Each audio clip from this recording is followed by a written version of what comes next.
In a world filled with sharks, bears, and killer bees, one man is brave enough to stay indoors to bring you the latest in gaming, movie, and pop culture news. That man is Tom Awesome, and this is the Outside is Overrated podcast.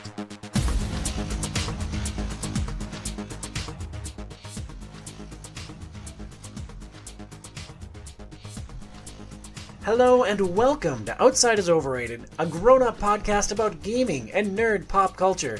On this podcast, we discuss video games, books, TV shows, movies, and board games. Thank you so much for joining us. I'm your host, Tom Sblendorio, and we've got a great show lined up for you today. We were troubled by strange noises in the middle of the night. We experienced feelings of dread in our basement and attic. We saw spooks, specters, and ghosts. We didn't wait another minute. We strapped on our proton packs and started busting some ghosts and Ghostbusters, the board game.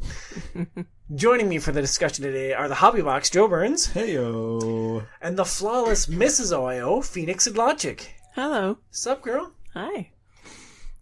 Welcome back to the show. Phoenix, you were just on the show a couple months ago when we broke down director Doug Liman's film catalog. How has the start to the summer been? Chaotic. Our oldest is done with school, so right now is just trying to figure out how to manage two kids at home, and one being used to a routine of school and having a routine of doing things. Our oldest is such a routine girl. Yes. Like she gets that from me. In StrengthsFinder, my number one thing is consistency. And so she's kind of been, not sure where to go, aim the dart. She's like all over the place. And then Hazel's excited, our youngest, because her big sister's home. So she's like glommed onto her and just wants everything to do everything with her. So it's... And now they can just fight 24/7, 365. When does the school year start again? It's September, but the only thing that seems to bring them together is Minecraft. So tell us about the impact that Minecraft has had on our children. Tell our audience, because I'm already aware, but like they are 3 years apart. They fight all the time. How has Minecraft impacted their relationship? Well, it's interesting because they used to fight quite a bit, or Hazel knew how to push Daisy's buttons. Daisy knew how to really get after her sister, and she would get in her face and just, so there'd be Imagine screeches. Two little Toms just like poking at each other, and then the intense emotions flare up, and they're just, it's like, oh man, this is like, yes, this is a lot of Tom to deal with. So honey. there was a lot of screeching and stop yelling and no one listening, and then we find Daisy started playing Minecraft with Tom, and she was having fun with it, and then Hazel, we finally said, okay, you can try.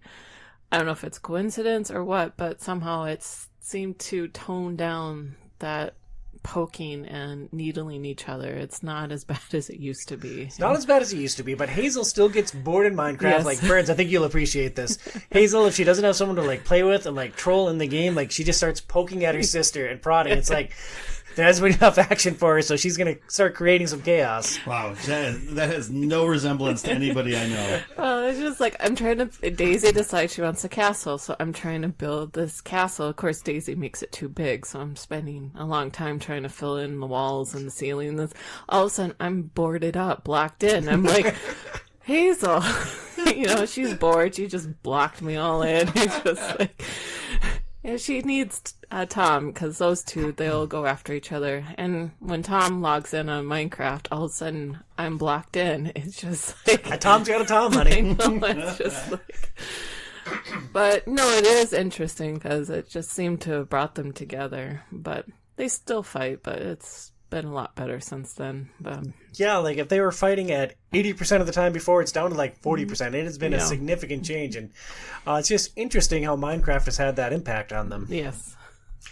So, Burnsy, turning to you, you recently rented a cabin with some buddies and played tabletop war games. We spoke about them in more detail in our most recent episode of Tom and Joey Unfiltered, even though that hasn't been recorded yet. Don't judge me. I'm optimistic that's going to come up. Oh, well, we'll wait and see. But for the main audience, what was the standout experience of that weekend for you? Well, I don't want to say too much about what I said on the other episode we haven't recorded yet, but I think for me the highlight ended up being the connected mini campaign that we did of Rangers of Shadows Deep, which is a It's like a co-op. It's basically Dungeons and Dragons, but you take out the role playing and just focus it much more on like tabletop like mechanics and things like that. So more fighting monsters, gaining XP, leveling up, kind of. Yes, and you don't even really. I mean, you can gain experience in between sessions and stuff like that, but you create your character. And your character, which is your ranger, will also have a companion. And in other games where it was fewer, you'd be either playing fewer people or have different missions, you'd maybe have a few different companions, kind of like a little war band that's running around with you. But in this, we just had one companion per ranger. And then basically, we had 2 games running simultaneously. And what would happen on one table would be able to impact something about what would be happening on the other table. The first game, it was really just whatever. If you accomplish certain objectives, it made things easier for the other table on their next scenario. And so, for instance, the other table didn't get a map.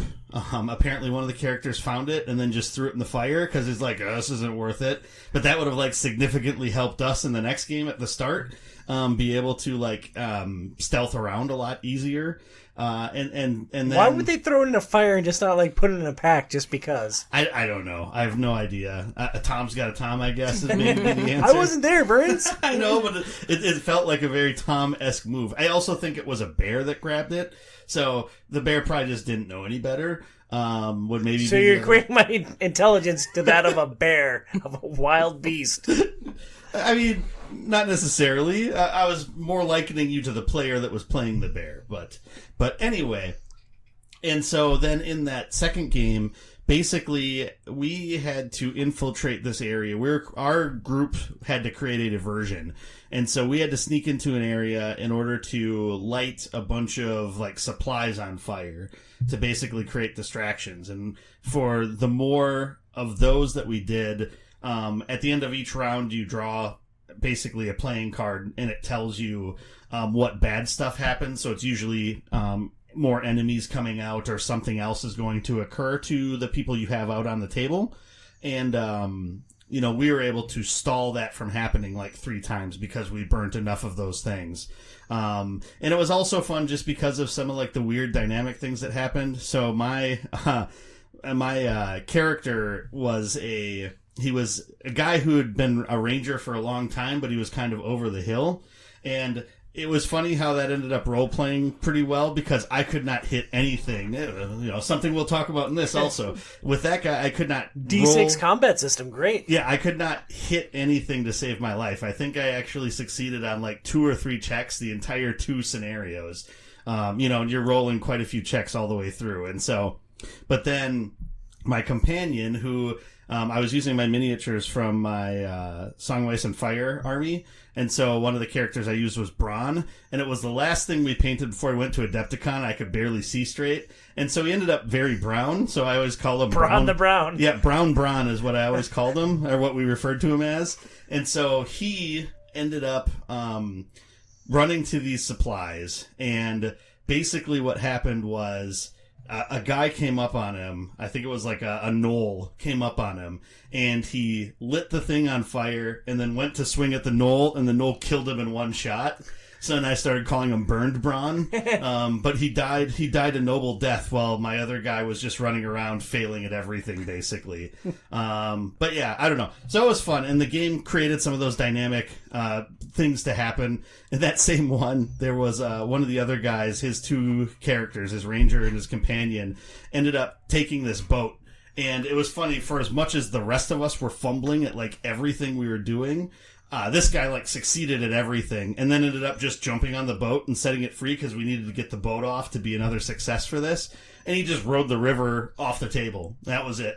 And he's just like, I didn't have to do much this game. And we're like sitting there sweating, barely getting back and getting off the table without dying. It was like, I don't know. It was just funny. Some of the different situations that came out of it. So yeah, so that was kind of the highlight of the weekend. That sounds awesome. The game was Rangers of Shadows Deep? Yes. What level of like commitment is that to play? Like, is it something that Phoenix and I could go to the source, buy, and like play by the end of the day on a Saturday, or like is it a much more hardcore experience? So it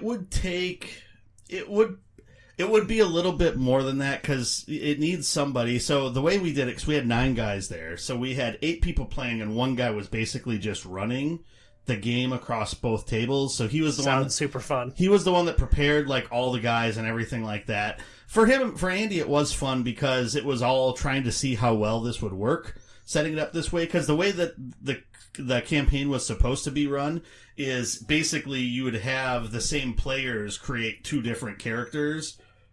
One that's low level and then one that's like higher level, and then you alternate missions with those characters. But he wanted to see how it would work if he had 2 groups running simultaneously with it, and it went really well, and I think everybody had a good time. And so I think he still had a pretty good time too, just sort of watching how things would go and bouncing between the tables, and when, he'd have to read the bad stuff that would happen or answer questions and stuff like that. So he was still busy, but I think, from a learning standpoint, it would take a little bit. I don't know that you'd be able to like get it that day and then really pick it up and start like grokking it completely in order to fully understand playing it. But it's something I think that with a little bit of time, or if you had somebody experienced helping with it, it would go a little bit better. Interesting. I mean, maybe when the kids like grow up and go off to college. Rangers of Shadows Deep. Before we launch into our main show, we would like to thank our sponsor, Premier Health. Check out their website at premierhealthmn.com. That's premierhealthmn as in Minnesota.com. If you enjoy our personalities, please follow us on social. You can email the show at overratedpod@gmail.com. That's overratedpod@gmail.com. Follow Burns at HobbyBoxBurns on X and twitch.tv/HobbyBoxBurns. Follow Phoenix at Phoenix Sidlogic OiO on Instagram. Follow me at Tom Sidlogic OiO on just about every platform. And follow the show at Facebook.com/OutsideIsOverrated. And most importantly of all, if you enjoy our content, please support our show at patreon.com/OiO. You can back our show for as little as $2 a month, and every supporter really helps us out. That's patreon.com/OiO. Now that we're all good and loose, we're going to discuss Ghostbusters, the board game, released in 2015. This game was designed by Matt Hyra, who has 155 design credits, including Adventure Time games, Assassin's Creed Arena, the Attack on Titan deck builder, Batman animated series The Card Game, the Street Fighter deck builder, Lord of the Rings deck builder, Power Rangers deck builder, and the World of Warcraft miniatures game. A lot of card games for this dude. Mm-hmm. Also credited on the design is Adam Sblendorio with 6 credits, all Ghostbusters, and Mataio Wilson with 20 design credits, including 12 Ghostbuster things and 2 Ascension titles. I mean, just looking at the list of the designers, it's just interesting. This board game is more of the tactical base, I think, if I'm saying that correctly, but it's a lot of deck building and a lot of interesting card games that these designers have built. I mean, Ascension, which is one of our favorites, and a lot of licensed properties too, which Ghostbusters falls into, like having to tackle Assassin's Creed, Attack on Titan, Batman the Animated Series, Street Fighter. That was a very common theme. Granted, 155 design credits. I didn't look at every one of those. Like I scrolled through the list. I'm like, oh, that's interesting. Oh, that's interesting. Oh, that's interesting. So maybe there's more tactical games in there too for the primary designer, I presume, Matt Hyra. But it's a nice observation. Yeah, I was just looking at the list. It's like, wow, these guys have done a lot of like more deck building games, and this doesn't have really a deck at all. So it'd be interesting to look more at Matt's credits to see if he had done a lot of others besides the deck building type of games. And it's just, I guess the WoW miniatures game, he probably did a lot with those, because I'm assuming the WoW is probably a tactical version. Yeah, well, I think it's a board game that's just based around miniatures. I haven't played it. I remember like holding it at the Game Center in Roseville, but it's been a minute since that happened. Okay. I know that he broke in with Wizards of the Coast, and then he's worked for a couple of other companies, but it's a lot of design credits. Yeah. Tom just standing there with the WoW game. One day you will be mine. Oh yes, you will be mine. Yeah. Because of WoW, I hate humans and elves and everything. Ghostbusters, the board game, has a Board Game Geek rating of 6.4. In Ghostbusters the Board Game, it's an episodic adventure game for 1 to 4 players who are charged with busting ghosts and sealing gates to the spirit world. In the game, players choose one of the 4 Ghostbuster character figures, then select one of the game's pre-written scenarios. Each of the Ghostbusters has unique traits and talents that can assist the entire team with highly cooperative gameplay. As players gain experience from banishing spirits, the Ghostbusters level up, gaining new abilities that help them take on greater challenges. The team can also hop into the Ecto-1 to help quickly move through the city. Quickly-ish. Make sure you don't leave your teammates behind. They get real salty about that. Feeny, you put this game on our radar a couple of years ago. What originally drew you to Ghostbusters the Board Game? I mean, I think that was the time period when, we didn't have kids and we could just have fun? Yes, and looking at board games, trying to figure out what you like, because we're still trying to figure out what type of games that we really like, and I was still learning. But anything with Ghostbusters, I kind of lean towards, and I love Ghostbusters. I forgot how much I actually love Ghostbusters. But I think it was the Turtles game and that we had at the time, the Teenage Mutant Ninja Turtles game. And then I saw that Ghostbusters came out, and then I thought they had combined the two because of the comic book. So I kind of got a little confused. But yeah, it was the Turtles, and we had it, and we kind of played it. And then I said, oh, there's a Ghostbusters skin or game that would be fun to try. So yeah, and you were into it, and I poo-pooed it, so we never bought it. Yep. And then last summer, I think it was, we go to a garage sale, and there's just an unpunched copy at a garage sale for like $20-$30. It's like, oh, okay, well, there's my price point. We're in. Yep. We'll make it a show topic. Great. Bernsey, were you aware of this game at all? Was it on your radar at all? No, I mean, I honestly didn't have any idea that there were really any Ghostbusters board games out there. I guess I could have maybe assumed that was the case.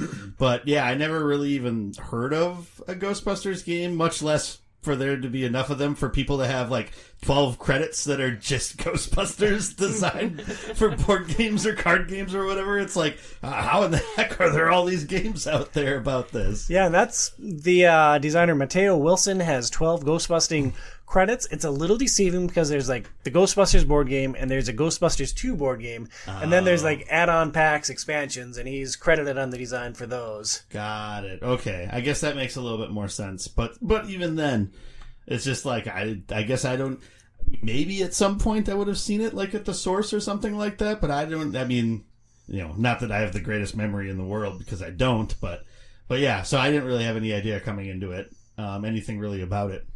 Well, let's dive into it. The core action revolves around positioning your Ghostbuster and shooting ghosts.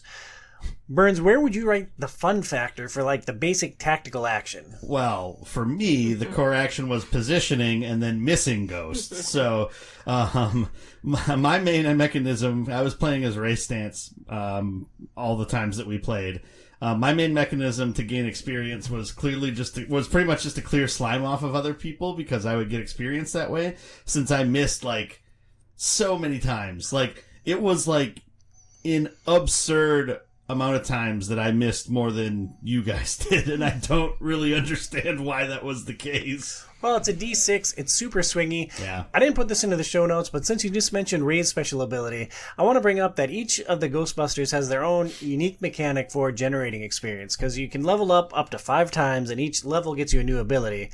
Ray can clear slime off of other Ghostbusters to gain experience. I played as Egon Spengler, who gets an experience each time he rolls a 1, and eventually gives Ghostbusters the ability to re-roll all ones that they roll, which is pretty handy. And I also played as Peter Venkman, who gets an experience each time that he gets slimed, basically taken out of the first movie, the first encounter with Slimer. Feener, who did you play as, and what was their special ability? Zedmore, and his ability was to, if he had either 3 level 1 ghosts or a level 1 and a level 2 ghost, it had to equal 3. If I deposit them into Echo 1, then I gain an experience. So the metagame was we'd all be shooting the ghost because you get an experience point for each stream that you put on a ghost. And then we try to funnel all of our ghosts to Winston so that he could dump them into the Ecto-1 and get the extra experience. Winston would eventually unlock an ability where he could chuck the ghost from 3 away. As long as he had line of sight to the Ecto, I could still get the ghosts to Winston, but he no longer has to be standing next to it. And that's kind of a quirky, fun thing that happened. Yes. I mean, it's an interesting mechanic. I mean, the dice is how you roll the dice, and it changes. 50% you're hot, 50% you're cold. But it's also trying to figure out strategically to level up. If you hit a level 1 ghost, you gain an experience. And then we each have our special mechanic that allows us to keep gaining experience. But sometimes you can feel a little hindered. Like, if there's no ghosts and you just have to shoot the gates, then Zedmore really has no ability to level up anymore. So it is kind of an interesting mechanic where you're trying to kill all these ghosts, but you also want to close the gates to proceed to the next scenario. But did you think that the core action of just moving your Ghostbuster around and shooting ghosts was fun? Well, like, you haven't played a lot of tactical games like this. I enjoyed it because it was a simple form for me to get my card, try to learn their abilities, and only having 1 dice to roll allowed me to try to feel comfortable and to get to know my character and what to do to try to level up. Because when you get the board, and when I look at it, it's like, oh my gosh, you guys are out there moving around, shooting at gates, ghosts. You already have the process because you guys have played a lot of tactical type games. So it made me feel comfortable because there wasn't a lot to have in front of me to keep track of. And that's where I can get bogged down if there's just too much. I'd be like... Yeah, paralysis by analysis, right? Like, that's a common thing. Like, a lot of people feel that when you have a huge toolbox. So I enjoyed this, and I got into it because I could tell, or I could make sense of things while we played, and I could try to figure it out. And when we played the scenario with Slimer, it's like he moves towards the nearest Ghostbuster that's been slimed. And it is random how the ghosts come out, or Slimer as he moves towards the Ghostbuster, so you don't really know how they're going to end up or if they're going to come back and slime you. So it is part strategic, but it is part guessing too, like what's going to happen if I fail this roll, you know. And so to me, it's been a great beginner off point with the tactical, and it's a great gateway to this style of game. Gateway, because I mean, I tried playing Turtles and I sort of got it, but there was a lot more to the Turtles game. And so I feel like for me, this has been a great way to just build confidence and, you know, gain used to it and understanding the grid work and moving. So it'll be fun to jump into more like our Firefly game that we have, and, you know, Imperial Assault, maybe try that out to see what it's like. So I really enjoy this style of game. I love tactical games where you're planning your movement on like a grid map and you have a different toolbox and you're shooting at enemies. I generally really like that style of game, and I think that Ghostbusters the board game is a fun iteration of that. At its most basic level, it's fun to shoot the ghosts, but I found it somewhat limiting because all of the combat is done by a D6. There are 3 levels of ghosts that come in the base box, and that's all you use throughout all the scenarios in the box. The line of sight can be a little wonky. We ran into one scenario where we had to trap these hard ghosts that we only had a 40% chance to hit, and then they move whether you hit them or whether you miss them. If you shoot at the ghost, they're going to move.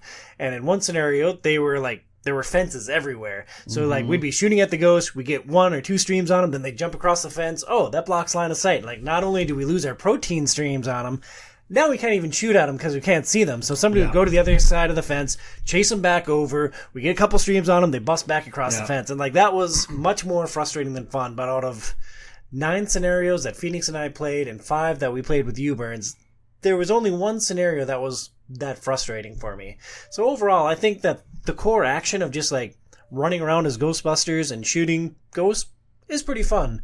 Burnsy, how did you feel about every scenario taking place in a park? Was that like your Ghostbusters power fantasy of like chasing galloping whatevers around Central Park?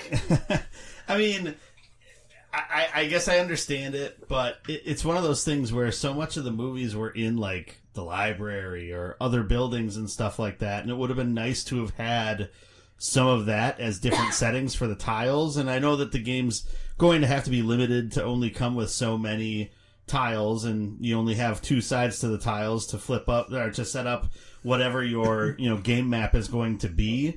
But it would have been nice for it to have had a little bit more variety so that it could tie in some more to some of the scenarios from the actual movie. There's not even a building in this game. There are 10 tiles that consist your playing area. One side of each tile is street, one side is park, and it's like, okay, well, that gives a lot of flexibility, but like, man, it would have been cool to have like something set in the library since that's such an iconic scene, or the hotel where you first encounter Slimer. So something like, I think it was Batman the animated game. Isn't that sort of a tactical where they had the cardboard but they had the buildings and you can go up to the rooftops or be down on the street. Yeah, something like that would have been cool. So that you can like jump on the building and stuff. Yeah, or even like HeroClix has maps where you can play within buildings or out in the city. So like I feel like it could have been doable. The base game comes with 4 campaigns, which are sets of 4 linked scenarios that build up to a big boss fight, as well as 3 one-off scenarios, which I see Burns put a note in, and I couldn't read it on my phone, so I have no idea what you said. That's not good. And each one of those one-off scenarios deals with one of the bosses. Phoenix, we played 2 of the campaigns, one with Burns, one just you and me, and we played one of the one-offs as a group of 3. Did you enjoy the scenario structure for our adventures, or how the scenarios linked into the campaign? I enjoyed the scenarios linking into a campaign following through because, again, it allowed us to level up the characters better and be able to get to the level 5 before we hit the boss at the end of the campaign. But it also gave a lot more variety, a little bit more background because each card has a little story flavor to it to make it. And hitting the gates, there was a different mechanic with each scenario to that bigger campaign. Because I think if we hit the gate, the ghosts moved off the board, and if they were completely off the board, then we lose. And so they came up with interesting ways to keep it interesting so it's not the same thing over and over again. I think out of everything that came in this box with the 3 levels of ghosts, 3 bosses, 10 tiles, I think that the way they used the gates in a different way in each one of the scenarios was the most innovative part of this game. And I agree. And the single scenario that we played with Slimer, it was interesting, but I don't know. Was it fun? I could see how limiting the D6 can be for people when they're playing a game like this. I didn't get leveled up very high, and I couldn't level up because all the ghosts were gone, so we're kind of stuck. I think you were stuck with Spangler at only 2 actions, and so when you kept getting slimed, you couldn't do anything. So I could see the scenarios. Oh, let's just play a quick scenario. It can be limiting because you don't progress as quickly as would be like you would like. So. Yep, I think the one-off scenarios, the one thing I want to say about the one-offs is, like, I think they're a fun thing. Like, if you're just having a couple of random people come over and like, hey, you want to play a Ghostbusters thing and shoot some ghosts? Like, you can jump in. It's not overwhelming. Like, well, here's what your character can do. Here's your one ability. You can move this far, and you roll a d6 to shoot. So, like, I think there's a lot of fun for casual game players for just those one-off scenarios. The one we played with Slimer, it was fun shooting the ghosts. The end mechanic of trying to finish closing the gates and trap Slimer was super tedious. And so it's like, well, they worked hard to make this a long enough thing that you can like make a game night out of it. And I appreciate that. For me, that was about the least fun that this game got, trying to slog through Slimer at the end when we needed to hit him 4 times and worrying about line of sight. Well, I just remember with the scenario, Slimer is just on the board moving around, which, you know, it's cool to see him move around and doing his thing, but I think with the campaign, he had a more interesting mechanic where if he crossed over a gate that was still open, it made it stronger. Yeah. So I felt like there was more of an urgency with trying to figure out how to balance closing the gates first and trying to get Slimer before he got too strong. So I agree with you. The scenario is nice if you have just a one shot or a couple hours at night and want to play Ghostbusters. The scenarios is nice, but my preference is the campaigns. So yeah, and I mean, a big aspect of the game, as Phoenix was saying, is like leveling up your characters, and it is. I think that was fun when we played the campaign to start with, and you know, you start off with just whatever your basic ability is for each one, which we laid out, and then once you get to level 3, that's when you get your third action. Each each turn, and that makes it just makes it so that you can do so much more. Because there's a lot of times where when you have two actions and you're trying to do something, you just can't quite do everything that you need to do. And then, throw into there, if you get slimed, you lose an action.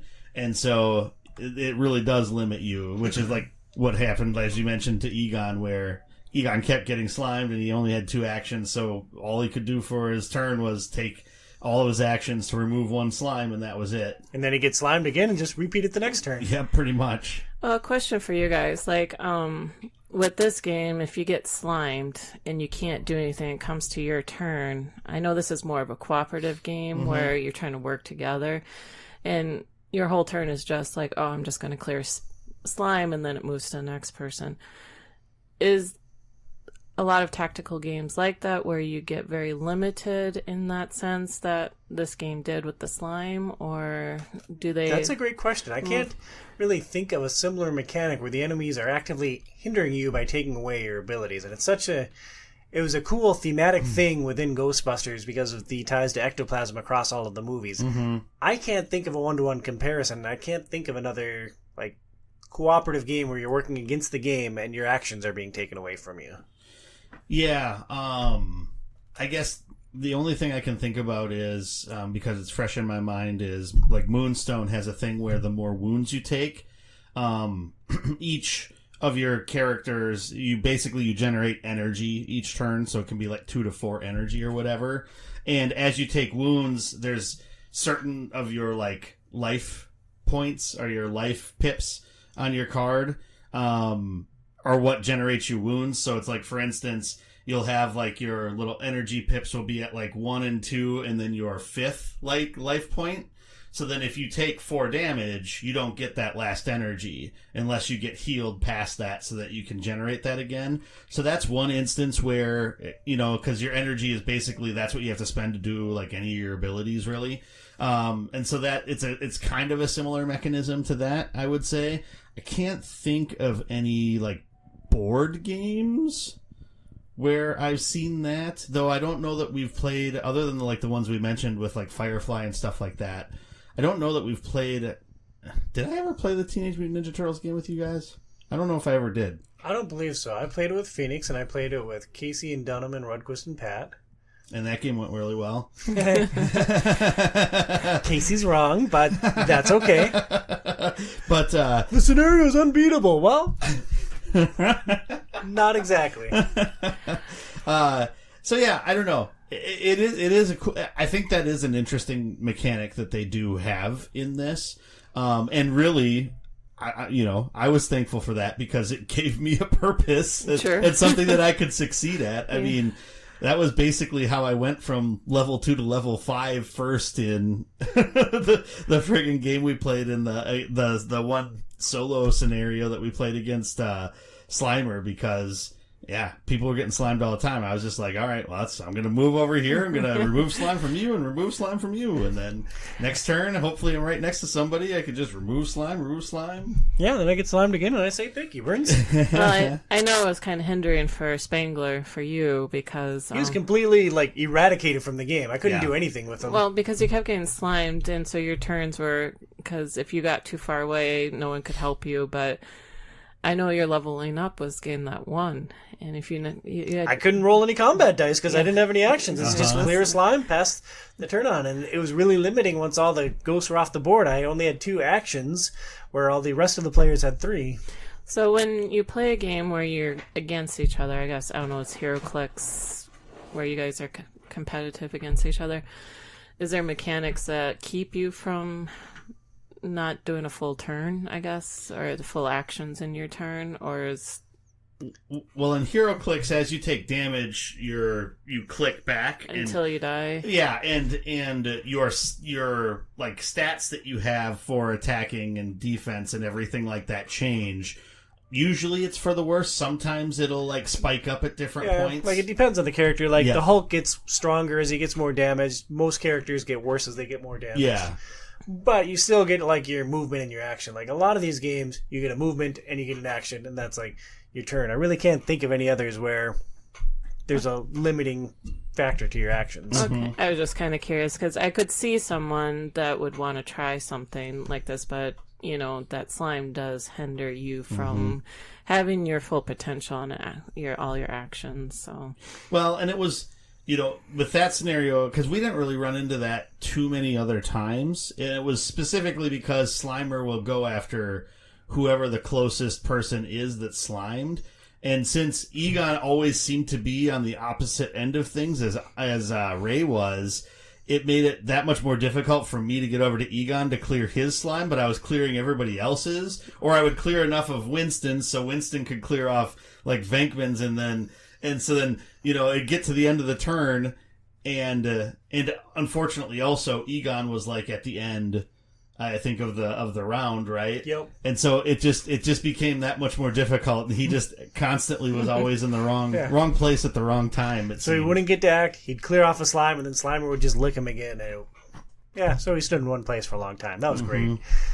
Burns, you are, generally speaking, a fan of tabletop war games. Between earning XP and leveling up to unlock new abilities, did Ghostbusters give you enough hooks to keep you engaged? Having 4 base characters with the same gear, was that a streamlined experience or a limiting factor for this game? So, I mean, I feel like the game kept me engaged for the most part. We had a couple of times where, as it got to the end of the scenario, you're just kind of like, okay, well, we know what's going to happen. We just have to play it out now. But otherwise, for the most part, everything ends up being kind of like a puzzle that you have to solve. So it's like, oh, okay, we have these ghosts that are here, and when I shoot this ghost, it does this if I hit it, it does this if I miss. So where do I need to be positioned so that, I'm mitigating either of those, or not ruining somebody else's turn because, I missed it, and then it's going to move into them. And so there is a lot of positioning and things to think about that keep you, at least I think, somewhat tactically engaged with it. But I think there were those points like we were talking about, like at the end of the Slimer. So it was the end of the one where the guy kept going back and forth. The one level 3 ghost kept going back and forth across the fence. That was the worst. Yeah, that one was pretty bad. And then Slimer at the end, when we played the solo scenario against him, it was really just like, okay, we have to just try to find a way to surround him in the right way to keep him in between us so that he doesn't get outside of line of sight of someone that has streams on him, so that we can finally finish the dude off. And it was really just like, well, we can't lose.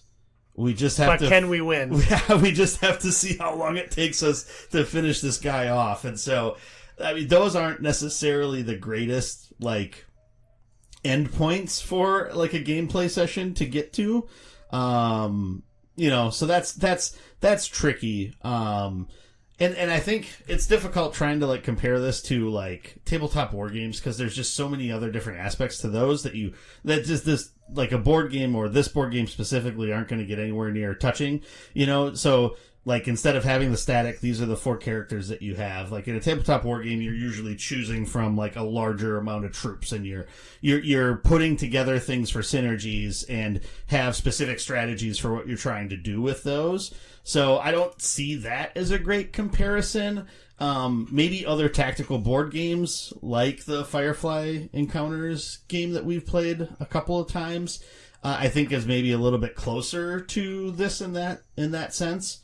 Where it's like, okay, well, these are the characters we have, and so how do we use their abilities together in order to best maximize our success in the mission? And using that game as an example, the biggest thing for me, I'll let you speak in a minute, Phoenix, but the biggest thing that I thought was just a limiting factor was that there is no customization. Because in the Firefly board game, you choose your characters, you can be... I think anyone of the iconic characters, and then you have different gear things that you can customize to your playstyle somewhat. Where the Ghostbusters, for me, I found it extremely limiting just to have those 4 base characters. Feeney, did you find it limiting or empowering to have that specific toolbox? For me, as far as being a game that I could sink my teeth into and fully try to grasp how grid works, movement, action, all that. It wasn't that limiting because it allowed me a smaller box to be able to focus on versus like if you hand me 12 characters and trying to figure out how to he does this, but is this better? I don't know the board, so maybe this would be worse, So for me, it was nice because it allowed me to just sink my teeth into what was set for me already, and it allowed me to just focus on that. After playing it for a while, I could see with the single scenario, I couldn't level up anymore, and I'm like, bummer, I wish I had something else I could do. So I started to get the itch to feel like, oh, I wish I had a little bit more to the character to do more. So I think it's perfect for people that want to try to introduce to friends or partners a game that kind of is a easy to grasp, already set up, already set in stone, sort of say, and you don't have to worry about trying to help them figure out every little piece of their character. And I feel like the Ghostbusters is such a widely known pop culture icon that everyone has some level of awareness of the Ghostbusters. Like, you pull out that Stay Puft figure and everyone's gonna be like, oh yeah cool. Like, that's the third and the hardest scenario, so maybe you don't want to start there with a partner or someone that you're just onboarding, but everyone has some level of familiarity with the property. I don't want to sound too negative because I like this game. This game was fun, but for me personally, I like being able to customize my squad, like choosing which X-Wing ships I'm going to use or how I'm going to load them out or which HeroClix squad I'm going to put together to get those synergies. I really miss that in this game, and that's where I thought this game struggled the most. I memorized everyone's abilities, and I feel like I was just telling everyone what to do all the time. It's like, Ray, shoot the ghost, remove my slime because you have line of sight, and Feeny, here's the ghost, chuck him in. I don't want to be overbearing when I play games, and I want us all to play optimally, and I want to share advice, but I just feel like in this game, particularly with that limited toolbox, I was just super duper bossy. Was that the case, or do you guys have a different perspective? Burns is shaking his head vigorously. No, I didn't. I didn't get that sense. There were times where we sat and talked about, okay, well, what's the best way to handle this, or if one of us would be I'm not sure what to do, well, maybe you could try this, or maybe you should do this. And there were times where we were trying to do something and we just couldn't. So, for instance, that last game, you were trying to get Ray, who had, a couple of ghosts on him, captured, over to Winston, and it just, you kept getting slimed, or things kept getting in the way. It was just, not possible. And so, yeah, I don't think you were quarterbacking, or any of us were really quarterbacking each other to do certain things all the time. There are times where it's oh, I'm not sure what to do. And then, you guys would say, oh, well, maybe you should do this or whatever. And that's, I think that's perfectly fine. So I don't think that, overtook anything. Well, I'm a deeply insecure person, so I appreciate your validation, Mertz. Yeah. And, as negative as that might have sounded on my part, I love the accessibility of this game. And I feel, honestly, anyone can just jump in and with a little bit of help be busting ghosts in no time. With that being said, Phoenix, what did this game do well, and are you happy that we finally got it to the table? It did well as far as a nice learning experience for me to get more confident in a game like this. So it'll be nice to try to jump into other games as well that are very similar. So I'm kind of excited. Star Warsy, right? Yes, and Star Warsy, yes. So it'll be fun to try something a little bit harder, maybe, to see how I do, and I think it's a great game that we can have on our shelf because Daisy, she likes board games. I'm hoping Hazel will get into them, but this game, we can help her. She's reading pretty well, and she doesn't have to constantly be reading cards or things, so I think it's a great game for kids who can just jump in and learn a game like this, and action, movement, and just be introduced to this style of game. I think it's a good starting point. So it's fun for adults and accessible enough for kids. Yeah. Bernsey, what do you think the game did well? Yeah, I think it was a really good representation of the IP, and it had some clever inclusions that matched back to the movies. So, Ray being all about slime. He was the one that was doing all the tests with the slime in the first one and things like that. Egon with the ones, since he was the one that created the proton packs, it makes sense that he knows how to best mitigate, negatives of that. And so, I do like that there were aspects of it that kind of tied back to the movies in that way. And yeah, I mean, the game didn't have there wasn't really a heavy load to get started with it. You start off with just your level 1 ability, which is nice because it's like, okay, I know that I do this, and I'll roll the die and see how that goes. So I think from those perspectives that was good, and the campaign was fun to play through. I think it changed enough from mission to mission to get to give you an idea of like, oh, okay, well, this is something that's a little bit different. It threw us off, I think, at first because, the gates do something completely different this next scenario. And just to add on to that point, the first scenario was fun and different, but the third scenario that Phoenix and I jumped ahead to with Stay Puft, I thought was awesome. And each one of the different scenarios within that campaign did a different and interesting thing, and the climax kicked our butts, but I was like, oh, well, that'll be interesting to try to tackle again. Yes, it was, yeah. Sorry, I didn't mean to cut you off there, No, Burns. that pretty much wrapped up what I was going to say. Yeah, for my part, I think the game is fun, and it definitely has a place in our collection. Like, other things might get purged at some point, but I feel like Ghostbusters is going to be a long-term fixture because it's relatively easy to grasp. It's super easy to set up. Like, Beanie, you've never really set up a game with tiles and gates and ghosts and all that before based on like a map on a card, and like the second scenario you were doing that. Yeah, so like, how was that experience for you? It's like the first game where you sometimes set it up on the table and I just watched. Yeah, it was they made it very simple. I mean, they have the grid and the layout of the card. When I first looked at it, I'm like, oh, how do you figure this out? But then I had to just sit for a moment. It's like, oh, this is easy. And you just mix up the tiles and put the ghosts on. So it was very easy to grasp. So yeah, so easy to learn, easy to get to the table. I love those things about this game. Burns, where did the game struggle, and what was your overall impression of the experience? Yeah, I think we already touched on this a bit, but the biggest thing was the game is just a bit too dice dependent. The D6 roll ends up ruling over everything, and you can set up a bunch of different things, and then it's still going to be dependent on whether you roll a 3 or a 4 or higher on that die, depending upon what you're trying to hit. And I would just make maybe one clarification. You said it's too dice dependent, but a lot of great games can be dice dependent. I think the problem is that it's D6 dice dependent, and there's only 6 possible outcomes. So like level 1 ghost, you have 50% chance to hit. The other ghost, generally you have a 40% chance to hit. And it's just, I don't like relying entirely on a D6 system, rolling a single D6 for every combat roll ever.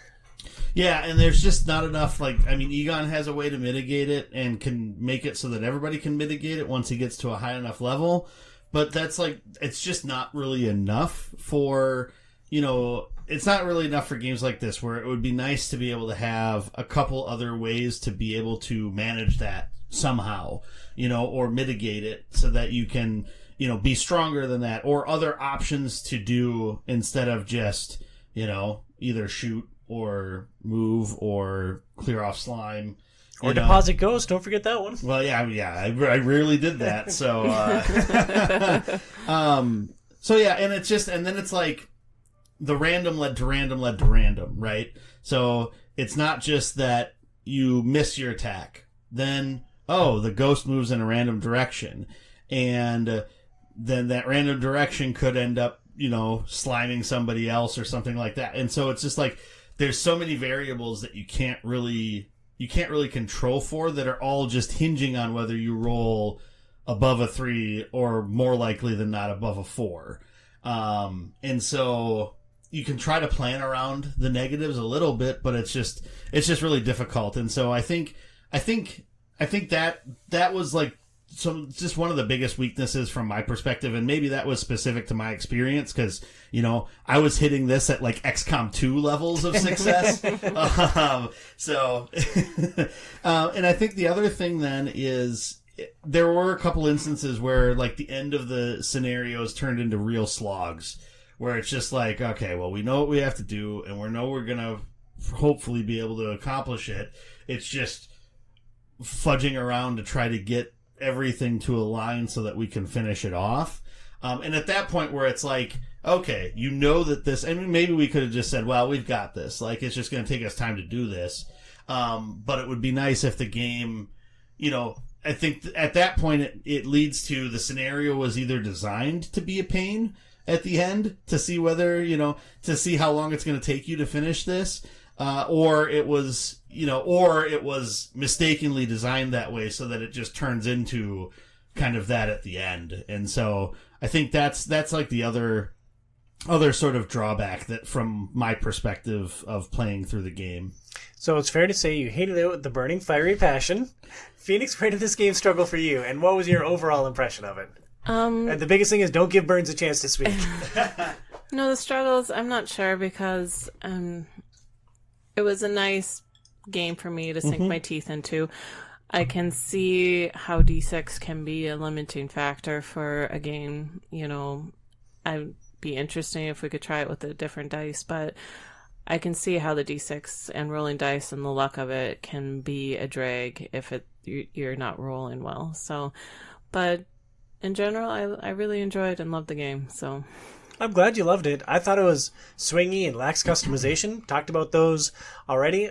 Just the general feeling for me is it just wasn't hardcore enough for me. Like, I'm happy to play this with you again. If you want to get Ghostbusters to the table, sure, let's play Ghostbusters. We'll set it up. We'll bust some ghosts. Great. But, I think about great games. I think about Terraforming Mars. I think about Arc Nova. I think about Gloomhaven and how they get into my head. And, I'm thinking about them for days, weeks, months after the fact. And, Ghostbusters ain't that. It's a fun thing to do, but it will never approach that higher echelon for me. But it's better than Lord of the Rings, the board game, right? If you were to take this keyboard right here and strike me over the head with it, that would be about on par with the Lord of the Rings, the adventure game experience. Except it'd be 6 hours quicker. Mm-hmm. Yeah. And that is the Ghostbusters, the board game. Hey, Tom. What's up? Do you have any suggestion for me? Because I really hurt my neck and shoulders the other night. What were you doing, honey? Well, you were gone, and I was getting ready for bed, and all of a sudden I heard dice being chucked around downstairs. I'm like, Tom's not here. His friends aren't here playing D&D. What's going on? I walked downstairs, and there was 5 ghosts down there playing D&D. I didn't realize the house is built on a graveyard full of board gamers. It freaked me out. I went running up the stairs. One came chasing after and slimed me, and I slid and fell and knocked out. I'm gonna go kick that ghost right now. And hey, no ghost gonna slime my woman. So Not only do you have to move, I'm gonna burn this house, honey. Needless to say, I got knocked out because I slipped on the slime and banged my head, and next thing I know, you were here, and you were asking what happened. But ever since that night, my neck's been killing me, my shoulder hurts. Is there anyone I could call? Outside of the Ghostbusters, you should check out Premier Health. They have solutions for back pain, neck pain, car accident, and ghost-related injuries and more. We suggest seeing Dr. Brian Camille in Golden Valley, Minnesota, or Dr. Kelsey Camille in Coon Rapids. Learn more at premierhealthmn.com. That's Premier Health, MN as in Minnesota.com. Gators Ghost better be using Jimmy's. And then we're going to wrap up our discussion today talking a little bit about the Ghostbusters IP. Phoenix and I have been married for 10 years in August, so we're coming right up on it. And Feeny, I had no idea that you were a big Ghostbusters fan. Where exactly does your love of the franchise come from? Well, I just remember watching snippets because we watched the original first 2, and I was like, oh yeah, I remember the second one. I watched a lot of the second one. The painting scared the hell out of me. But yeah, I had nightmares from it. But I remember the pink slime. Somehow we would always get it from the rental place. April and I enjoyed it. But it was when we watched the extras to watch the cartoon. I'm like, oh, I forgot about the cartoon. Every time we went to my grandma's house and if it was on, I had to watch the cartoon. And I don't know what it is.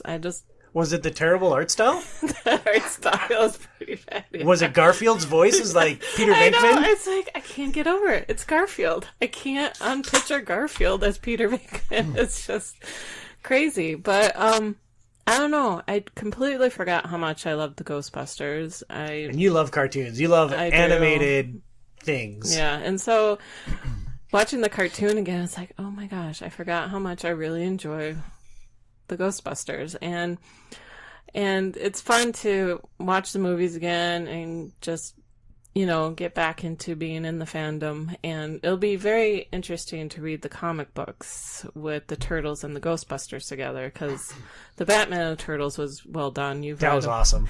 So it'd be kind of interesting to dive into the Turtles and the Ghostbusters together, see how that went.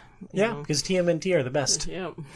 For my part, I never had much of an affinity for the Ghostbusters. My family pirated the second movie from Main Attractions in Mora, Minnesota, and I watched that a bunch of times, and I had that experience with the painting, so, I've never really given the Ghostbusters much thought, so it was fun watching all the movies for this one. Bernsey, what about you? As a kid, how you always have your, phases of things that are your favorite things ever. Yeah, it's basically TMNT for me from second grade on. Yeah, so Ghostbusters was my favorite thing for a while. So it was my favorite thing after I was really big into He-Man first. And then it was after Ghostbusters, it was Ninja Turtles. And so it was, for a while there, it was up there for sure. I think the movie was really fun. I remember watching it as a kid. And for that time, especially as a kid, it just looked awesome. Yeah. Now if you go back and look at the graphics, I'm sure it doesn't hold up supremely well. But at that point in time, it was amazing. And I'm pretty sure Ghostbusters 2 is the first movie I ever saw in a movie theater. And so, interesting. So yeah, mine was Aristocats. Ooh. Mine was Gandhi. I was newborn. You win, honey. Congratulations. No, it's just that my parents always bring it up. Oh, the first movie you went to was, and they brought me to Jesus Christ Superstar as a play. They had to cover my ears. I'm just like, wow. Yeah, they were watching Sherlock Holmes the day you were born. Yeah, the day I was born. Within an hour, right? Yeah.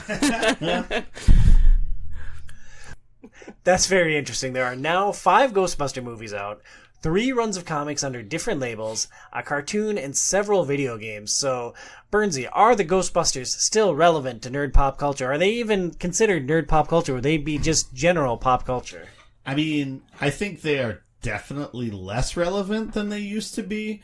It seems like the more things come out, the more the general public becomes less interested with the Ghostbusters, and maybe I'm wrong on that. No, that's just because Frozen Empire sucked. No, but it's I feel like, it was huge when Ghostbusters 1 and 2 came out, and then there was it was literally, 20 plus years between... I think Ghostbusters 2 was maybe 87, or maybe that was the first film. It was almost 30 years. Answer the Call came out in 2011. 2016. Oh.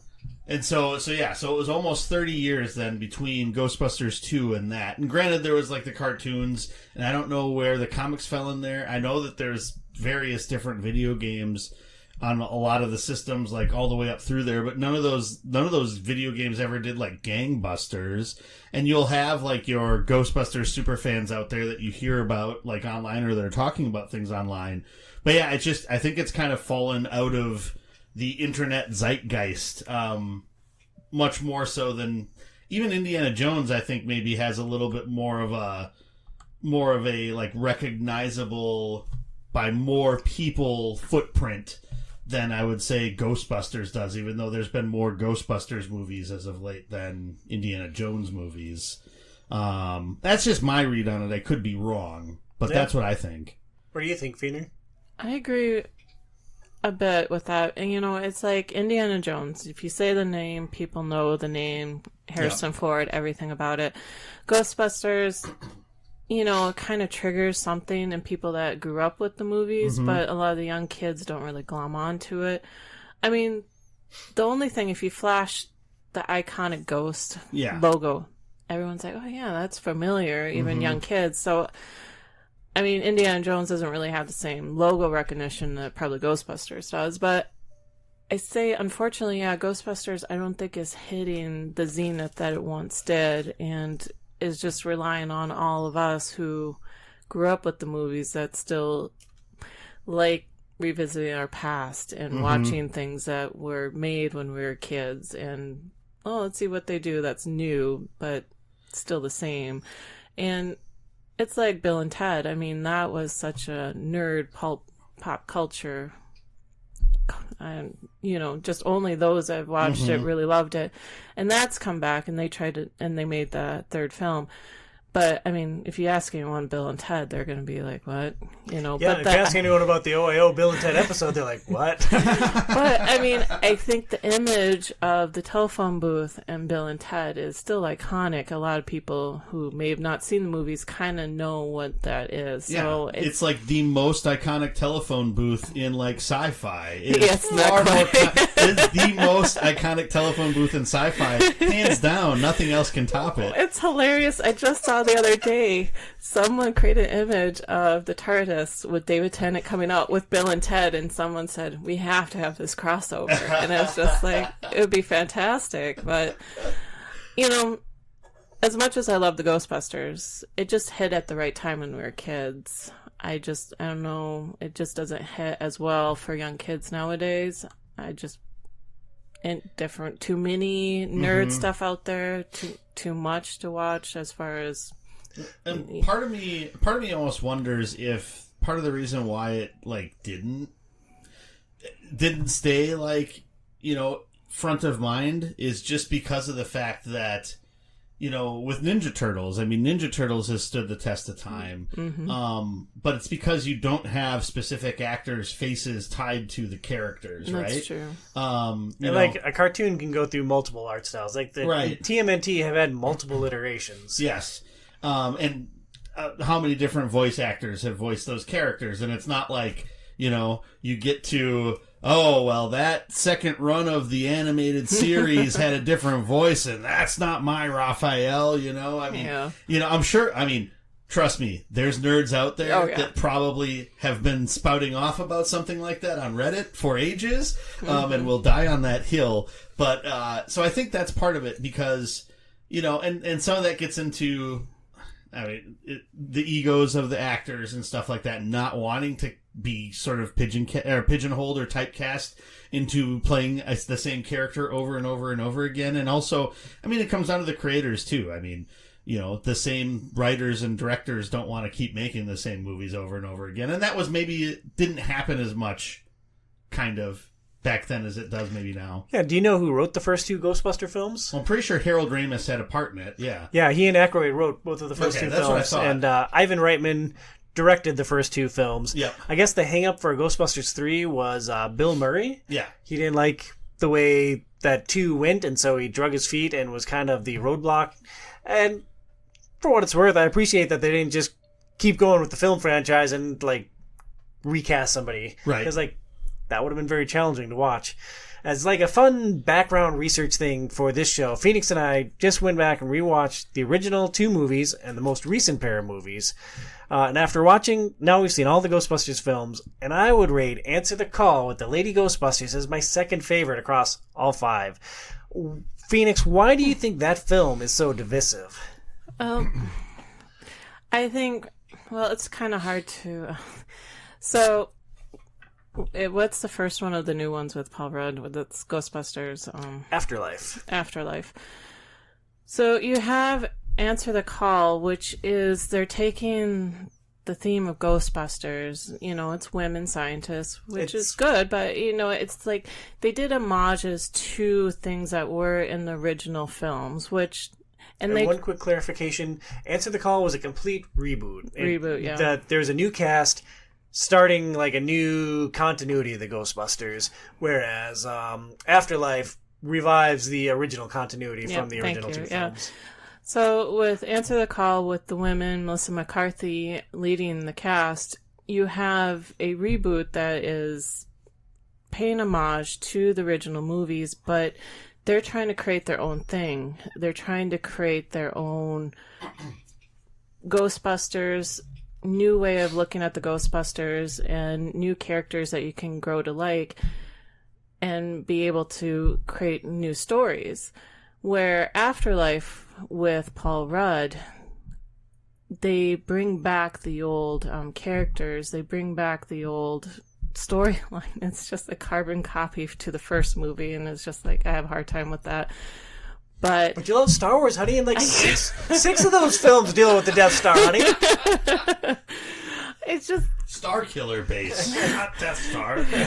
But it's just like the fan base loved Afterlife a lot more because I think you had the continuation of the story. You had the old characters coming back. You had the similar storyline. They're fighting the same evil bad person that they did in the first movie. So it just gave all the people that grew up with Ghostbusters what they had as a kid, where a reboot with women trying to create something of their own didn't hit well. And also, I think people have a hard time with vulgarity and immaturity coming out of women than they do. So, like, Seth Rogen can do his thing, and people love Seth Rogen. And I love Seth Rogen. Lots of people love Seth Rogen. Yeah. Like, he can be this foul-mouthed, hairy, gross person in everything, and we all love him for it. And I think that was a decisive factor for people because with Kate McKinnon saying that was me farting, but from the front,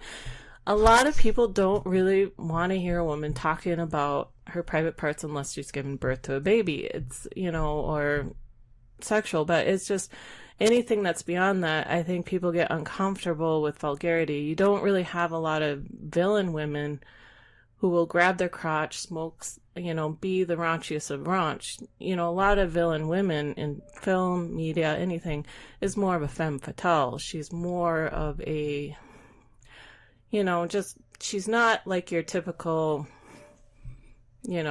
like I'll see in video games or something, like, I keep saying, grabbing their crotch, being, just vulgar in ways. So I think that there's not a lot of like Melissa McCarthy, Seth Rogen crossovers cast as female antagonists. Yeah, I feel like that kind of put people off a little bit, was women, just being who they are, just communicating the way they are, but they add a little bit of vulgarity and a little bit of immaturity, and I don't know if people really like that. My mom definitely didn't like that, and so she didn't even finish the film. So I think there was that factor that played a role too.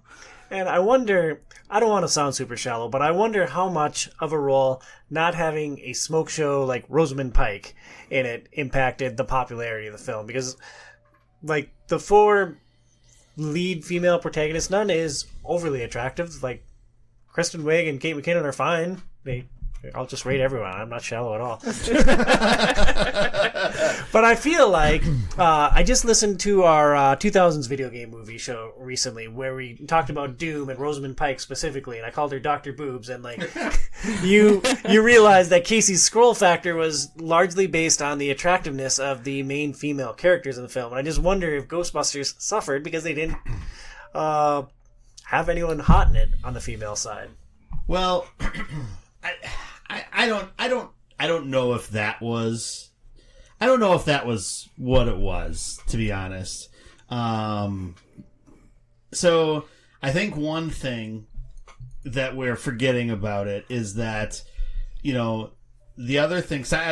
It's been a while since I've seen the movie, but I was doing a little bit of reading and looking back at why did this kind of blow up and everything like that. And so this came out 2016. A few months before the election that year between Donald Trump and Hillary Clinton.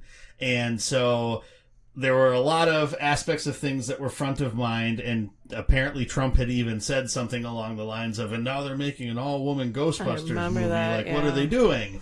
And so it's like, so that was part of it, is that there was an aspect of politics that got injected into it that sort of riled up a lot of people that probably weren't even Ghostbusters fans to start bad-talking it, which then probably poisoned the well for Ghostbusters fans that maybe would have went into it to give it a chance. But I will think, part of it that I do think is that similar to like what you're saying with the crass sort of style of humor, crass, yeah. It's also very of a Saturday Night Live style. It is, yeah. And, and I think it's also like, from what I could read about it, it was heavily ad-libbed. And so I think part of that then is like with Saturday Night Live, sure, you get some of the things that people say off the cuff that are hilarious, But along with that, you get some of the things that people say off the cuff that just kind of, drop and don't really get a lot of a reaction. And so it ends up being like not as polished of a version as to whether you have actually, written setup jokes and that develop and build over time. So I think that's part of it, because it is definitely a very different sense of humor than the first two movies. And so I think that can kind of set things off a little bit. Like, there was some crude humor in the first two movies, but it was much more subtle, and it was much more like a kid, isn't really going to catch on to any of it at all as much as an adult does when they, when some of the things happen with the sliming and all that stuff, And so I think that's part of it, is sort of, instead of it was this sort of subtle humor that was built up cleverly, I'm making a joke and I'm going to hit you over the head like it's a sledgehammer until you laugh or pass out, one of the two. And so I think that's part of the aspect of it that I think maybe turned off people as well.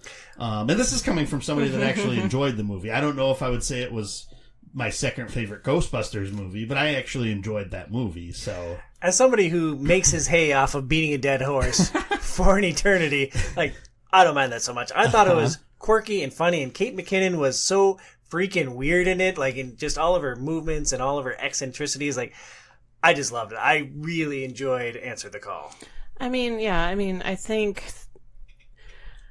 the political I could see playing a big role when the movie came out. It's a delightful film that I really enjoyed, and Chris Hemsworth was fantastic, because the character he plays is it's usually played by a female character, like a sexy female character who's there to look good and doesn't add a lot otherwise. And what direction did Hemsworth take it? And he does it beautifully, because he was a perfect actor to play that role, because if someone else came in and didn't play it very well, it would have been seen as a very two-dimensional cartoon character that wouldn't hit very well. So I think he was a brilliant being casted for this role, because he did it just so naturally, and it just allowed us as the audience realize he is a hilarious actor. He's not.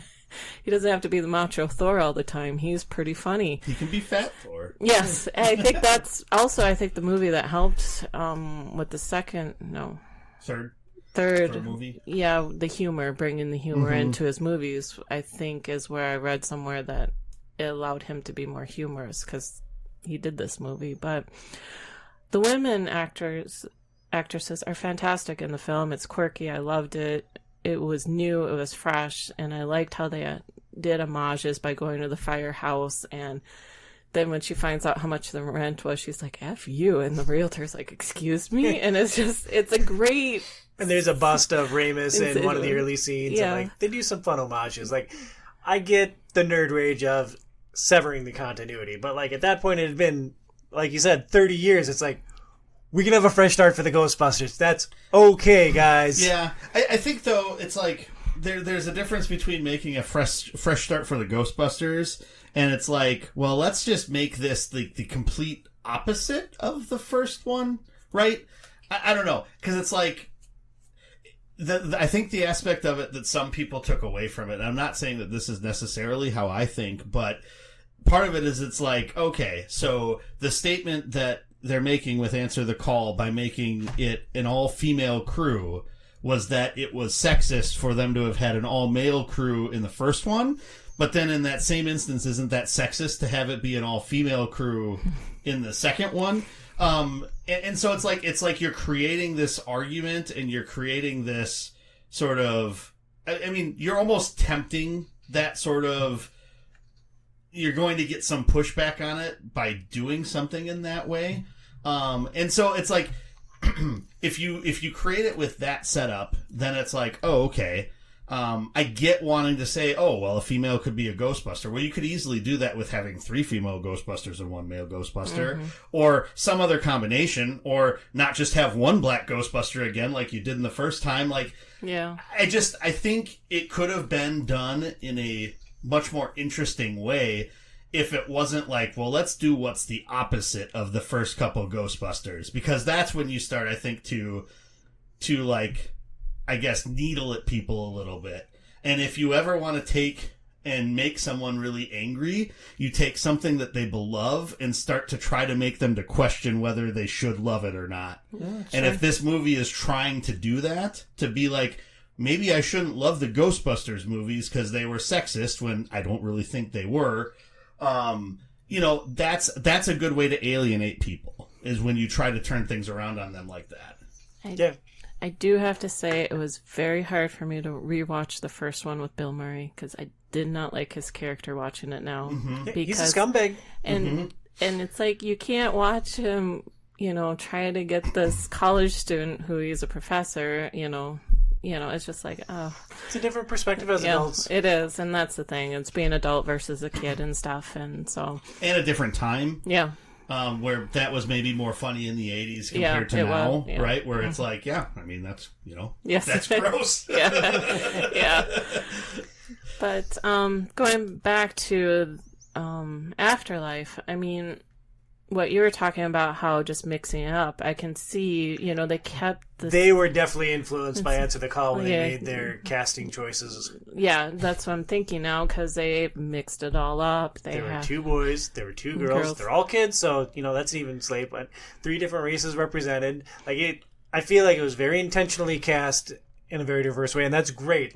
I am thankful for media that represents all people. It makes me sad that the thought of a crew of all lady Ghostbusters could be condemned because they're not men. I don't buy into reverse racism. I don't buy into reverse sexism. As a white male, we've had a good run for a long time, and as a girl dad, my girls can be Ghostbusters. I swear to God, they can be president of the United States. History has not shown that to this point, but yeah, I just rankle at the concept of reverse sexism. Yeah, no, and I can understand that. I'm just sort of representing viewpoints, really, is what I'm trying to do. And I think the other thing is, because it was 30 years between movies, and people have been hungry for a new Ghostbusters movie, and then it's like, well, we're doing a new Ghostbusters movie, but. And it's kind of I think that's part of also where it's people had expectations of what they would want a third Ghostbusters movie, and they've been trying to make the movie for ages. Yeah, that's true. And a lot of the holdup was Bill Murray, and so it's just I think that's the other issue with it too, is just people had built up the idea of finally having something like that, and then all of the furor that built up around it for all the various different reasons, it kind of just poisoned the well for it, I think, in a lot of ways. Have you seen Afterlife? Or? I haven't. I have not seen Afterlife or Frozen Empire yet. Yeah, I mean, Afterlife, the pacing, the storytelling is very well done. So Afterlife's a good film. It's a great film, I think. It's a good film. A great film might be a little bit. It's got a great character at the center of it. Yeah, and so I think it's worth a watch because it is very well done. It brings you back to the core of the original Ghostbusters. And, my only gripe is, sorry to spoil, but, how they copy a bit of the first film, and so it's everyone loves going back to the Death Star. Let it go, honey. It is strange when people... The mouse says it's okay. Well, no, it seems like it does happen when things are being reintroduced. They have to bring back, similar storyline or similar, but yeah, I think it's worth a watch. I think it really is. The second one, they did completely new ghost villain, which I loved. I loved those aspects of the film. It's just the main... And then the rest of it is terrible. Well, just the main... I don't like how they changed the main girl character in it, so I won't say much more. They took a great, strong, interesting character and made her an angst-filled teenager that you could pick out of any popular media. But they're worth a watch. I mean, if you grew up with the Ghostbusters... Afterlife is worth a watch. I'd just say if you grew up with the Ghostbusters and want a little bit more... If you want to see Bill Murray as a Ghostbuster again before he's dead, okay, watch Frozen Empire. If that is the brass tacks of what you need, great. You'll get a little bit more of that. But I do have to say, Sigourney Weaver still looks amazing. she still looks the same from the first film to that little snippet in Afterlife. Yeah, and she's got to be like 60 years old now, right? Mm-hmm. I mean, beautiful woman. She looks great. Here's hoping we can all age so gracefully. So the last question that I have, and we'll start with you on this one, Burns. What is the next piece of Ghostbusters content you're going to consume after playing Ghostbusters the board game? Yeah, I mean, we kind of just touched on it. Like, I'll eventually watch the 2 most recent movies, since I haven't seen them yet.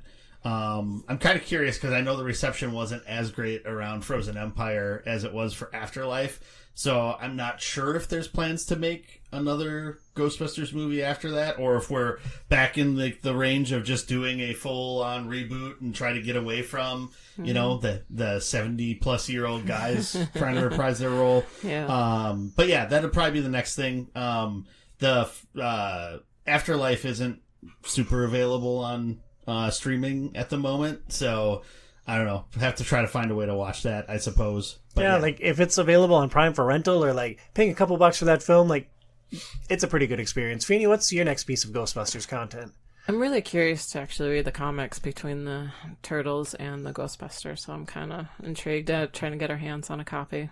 All right, I'm all in. Do they try to bust the Turtles, do we think? Do they think they're ghosts? I'm sure they first? start. I'm assuming probably maybe the Turtles answer a call or follow this ghost, and the Ghostbusters are there, and something happens. Probably Donnie gets into a scientific talk with Spangler, and then they match up. So, it'd be cool if they could turn that into a cartoon movie like they did with the Batman and Turtles. Because that was a really fun cartoon movie that they did. My favorite thing out of the Batman and Turtles crossover comics was, after the Turtles meet Batman for the first time, they do a Venn diagram of positives and negatives, and Scary Voice was on the list. It was just, it was so funny.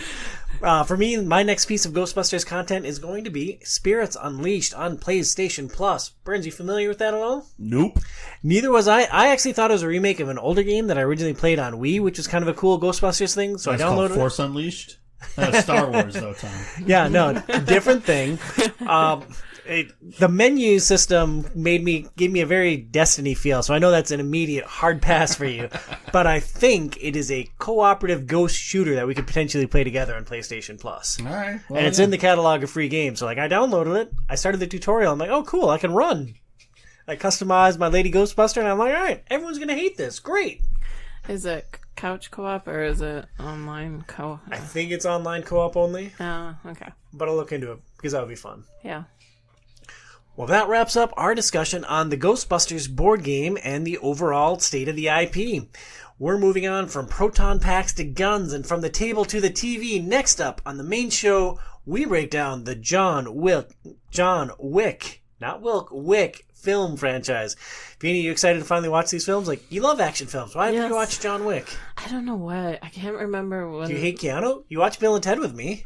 Keanu's great. Do you hate action films? You love action films. I'm trying to remember when the first one came out, and I'm trying to figure out why, what I was doing at the time frame when the first one came out, because I love action films. I love those type of action films.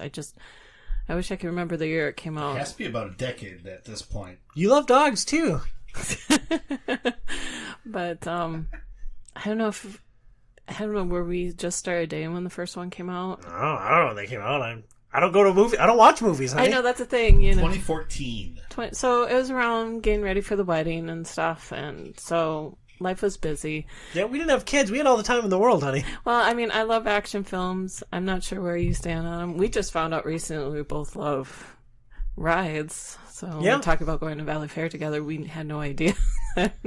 We each like going on rides, but learning something new every day. But yeah, and it's like nothing gross and related to kids. It's great. Burns, have you watched the John Wick films? John Wick. I'm tired. I want to go to bed, and I can't say Wick anymore. John Wilkes Booth movies? Yeah. I need to see that like I need a hole in the head. Abraham Lincoln. I have seen the first 3 John Wick movies. Yeah. I believe it's Wilk. Yeah, no, I've seen the first 3 of them. They're good. They're fun. I think you guys will enjoy them. okay. Awesome. Yeah. Well, hopefully that's a riveting episode for everyone. Over on Game Club in the same podcast feed, we're playing through Claire Obscure Expedition 33 by Sandfall Interactive. Burns, you ready to declare it the greatest game of all time yet? Let me reframe the question. Have you moved beyond being actively hostile towards the game yet? I wasn't even actively hostile towards it. Being passively hostile. I get the read that you were being nice in the first episode, the first part of our discussion about Expedition 33 and trying to be open-minded.